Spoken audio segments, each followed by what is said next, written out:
퇴직금을 날린 사람들의 공통점 10가지. 오늘은 정말 중요한 이야기를 준비했습니다. 퇴직금. 여러분의 인생에서 단 한 번 받게 되는 소중한 돈입니다. 하지만 많은 분들이 이 퇴직금을 잘못 관리해서 노후 파산에 이르고 있다는 사실, 너무 많다는 것 알고 계셨나요? 오늘 영상을 끝까지 보시면 퇴직을 하신 분이나 앞두고 계신 여러분이 퇴직금으로 절대 하지 말아야 할 10가지 실수와 각각의 주변의 실제 사례들을 통해 소중한 퇴직금을 어떻게 지켜내야 하는지 배우실 수 있습니다. 특히 영상 마지막에서는 퇴직금을 지키는 현명한 투자 방법까지 알려드릴 예정이니 끝까지 시청해 주시기 바랍니다. 구독과 좋아요가 영상 제작에 큰 도움이 됩니다. 퇴직금을 지키기 위해 일단 은행에 정기예금으로 넣어두시고 배우자와 동의하에 사용하시는 게 노후 파산 방지의 기본 중 기본입니다. 혼자 결정하면 큰일 납니다.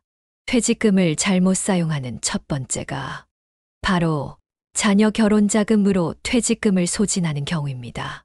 30년간 중소기업에서 근무한 박서준 씨는 퇴직금 2억 원 중 1억 4천만 원을 두 자녀의 결혼 자금으로 사용했습니다. 대부분 부모가 그렇듯이 부모의 자식에 대한 한없는 사랑이 거액의 결혼 자금에 사용을 가능하게 한 것입니다. 그렇지만 정작 딸들의 결혼식장에서 밝게 웃던 박 씨는 2년이 지난 지금 국민연금 월 120만 원에 의존하며 생활비를 감당하지 못해 아파트 관리비가 연체되고 있습니다. 또 다른 사례로 퇴직금 3억 원을 받은 김영호 씨는 큰 아들과 작은 아들의 결혼자금과 아파트 구입 전세자금으로 2억 5천만 원을 사용했습니다. 남은 5천만 원으로 노후를 유지하기엔 부족했고 결국 아들 집에서 신세를 졌지만 며느리와의 갈등으로 월세방으로 나와야 했습니다. 현재는 막노동으로 생계를 이어가며 하루하루를 버티고 있습니다.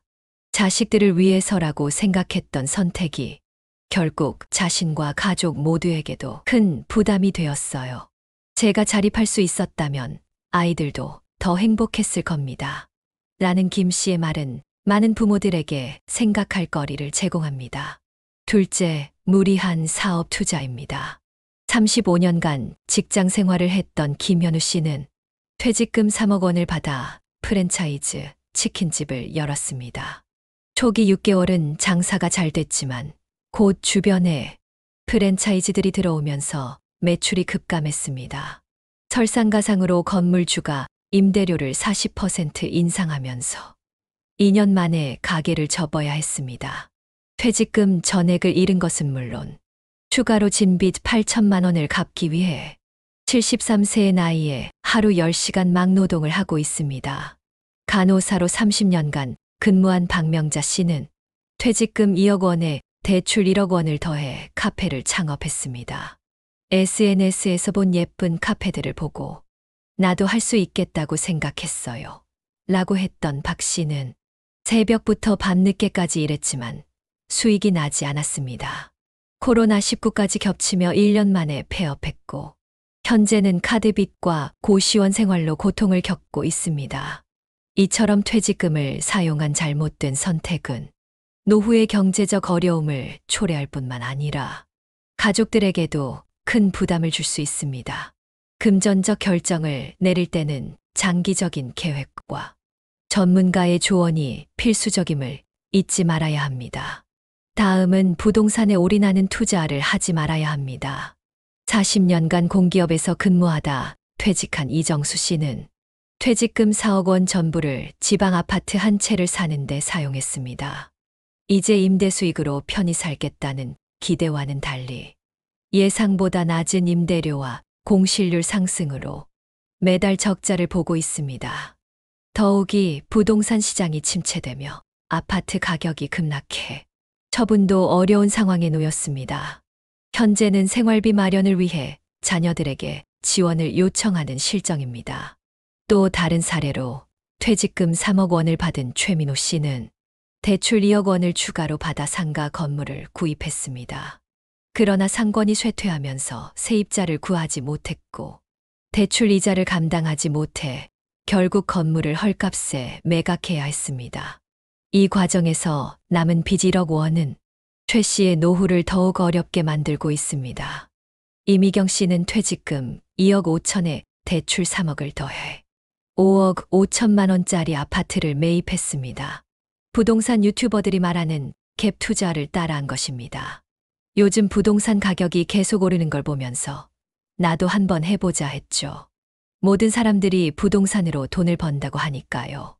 시세 차익을 노렸지만 금리 상승으로 인한 이자 부담을 견디지 못했습니다. 월세 수입으로는 이자를 감당할 수 없었고 결국 1년 만에 1억을 손해보고 매각할 수밖에 없었습니다. 라고 말했습니다. 또 다른 사례로 정태호 씨를 보겠습니다. 공무원으로 32년간 근무하다 퇴직한 정 씨는 퇴직금 3억과 퇴직연금을 담보로 한 대출 2억을 더해 시골 펜션을 매입했습니다. 귀농귀촌 열풍에 편승한 결정이었습니다. 도시 생활에 지쳐 있었고 TV에서 보는 전원 생활이 그렇게 로망이었어요. 하지만 시골 펜션 운영은 생각보다 훨씬 어려웠습니다. 주말에만 손님이 있었고 평일에는 텅 비었습니다.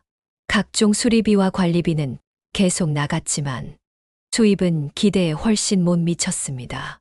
2년을 버티다가 결국 펜션을 매각했는데 시세는 오히려 떨어져 있었고 퇴직금의 40%를 잃고 말았습니다.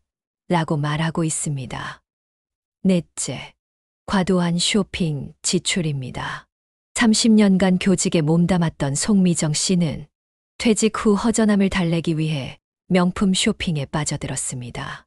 퇴직금 2억 원 중 6천만 원을 1년 만에 고가의 가방, 옷, 액세서리를 사는데 사용했습니다.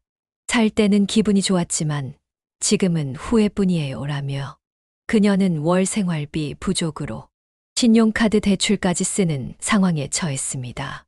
또 다른 사례로 회사원 출신인 전영수 씨는 퇴직 후 해외여행과 전자제품 구매에 퇴직금 1억 원 이상을 사용했습니다.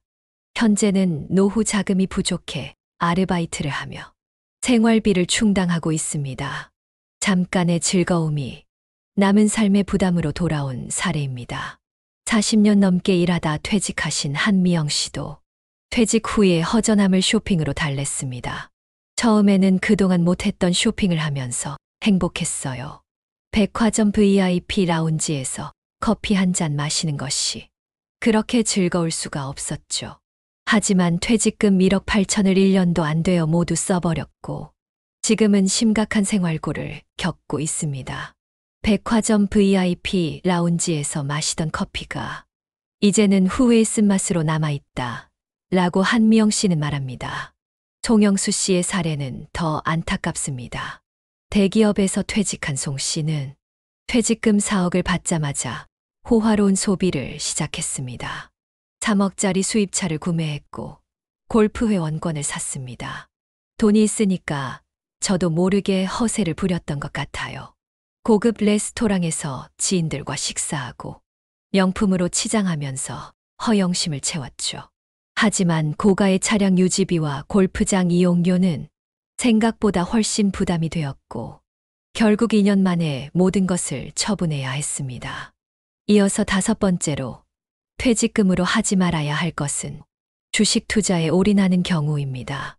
25년간 제조업에서 근무한 김동진 씨는 퇴직금 3억 원을 주식시장에 투자하며 큰 수익을 올리겠다는 꿈을 꿨습니다. 그러나 경험 부족과 시장의 변동성으로 인해 투자금의 70%를 잃었습니다. 현재 그는 남은 자금으로 겨우 생활비를 충당하고 있습니다. 비슷한 사례로 공무원 퇴직자인 박소희 씨는 안정적인 기업이라는 추천만 믿고 특정 종목에 2억 원을 몰아넣었다가 회사의 갑작스러운 부도로 퇴직금을 잃었습니다. 이처럼 분산 투자 없이 한 곳에 모든 자금을 넣는 것은 위험성이 크다는 것을 보여줍니다. 증권회사에서 30년간 일하신 정민수 씨는 자신의 금융 지식을 과신했습니다. 매일 주식을 다루다 보니 자신이 있었어요. 퇴직금 5억을 받자마자 전부 주식에 투자했죠. 처음에는 순조로웠습니다. 약 20%의 수익을 올렸고 더 큰 욕심이 생겼습니다. 하지만 갑작스러운 시장 하락을 만났고 레버리지 투자로 인해 원금의 60%를 잃고 말았습니다. 전문가라고 자부했는데 결국 감정적인 투자를 하고 말았네요. 라고 후회했습니다. 또 다른 사례는 윤정화 씨입니다. 한 기업의 격리과장으로 일하다 퇴직한 윤 씨는 퇴직금 2억을 모 유명 유튜버의 주식 추천에 따라 투자했습니다. 매일 밤늦게까지 주식 유튜브를 보면서 연구했어요. 그분이 워낙 유명하고 전문가처럼 보여서 믿었죠. 하지만 추천 종목들은 계속 하락했고 결국 6개월 만에 퇴직금의 70%를 잃었습니다. 현재는 편의점 야간 아르바이트로 생계를 이어가고 있습니다. 다음은 퇴직금으로 하지 말아야 할 6번째입니다. 가상화폐나 불법 사모펀드 투자입니다. 50대 후반에 퇴직한 강철우 씨는 1년에 2배로 불려준다는 사설 투자업체의 말을 믿고 퇴직금 2억 원 전액을 투자했습니다. 하지만 이 업체는 몇 달 만에 사라졌고 강 씨는 돈을 돌려받지 못했습니다.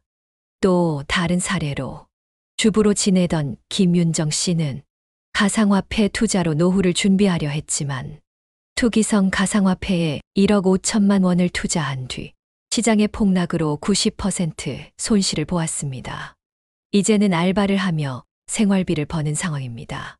7째, 자녀 유학자금 지원입니다. 30년간 은행원으로 근무한 정수영 씨는 퇴직금 3억 원 중 2억 원을 큰아들과 딸의 유학비와 현지 체재비, 지원에 사용했습니다. 처음에는 자녀들의 미래를 위해 아낌없이 지원했지만 정 씨는 현재 남은 생활비가 없어 어렵게 노동일을 찾아다니며 생활하고 있습니다. 특히 큰아들은 아직 학업을 마치지 못해 추가 지원을 요구하고 있어 정 씨는 점점 부담을 느끼고 있습니다. 또 다른 사례로 학원 원장을 하다 퇴직한 신동우 씨는 퇴직금 3억 원 중 2억 원 이상을 두 딸의 유학과 현지 체제 자금으로 지원했습니다. 그러나 자신이 노후를 대비하지 못한 탓에 경제적 어려움이 닥치자 자녀들로부터 냉대를 받게 되었습니다. 신 씨는 현재 월세방에서 혼자 막노동과 알바를 하며 어렵게 지내고 있습니다. 8번째, 사치성 소비입니다. 공무원 생활을 하다 퇴직한 김성우 씨는 퇴직 후에는 한 번쯤 내 꿈을 이루고 싶다는 마음으로 1억 원짜리 수입차를 구입했습니다.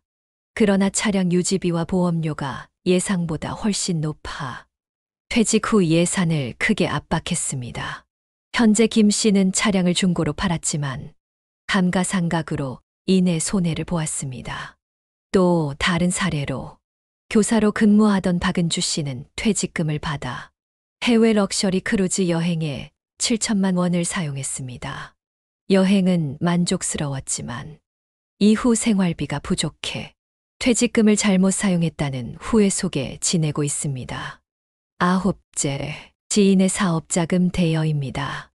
20년간 제조업에서 일했던 이재철 씨는 퇴직금 3억 원 중 1억 5천만 원을 오랜 친구의 사업자금으로 빌려주었습니다.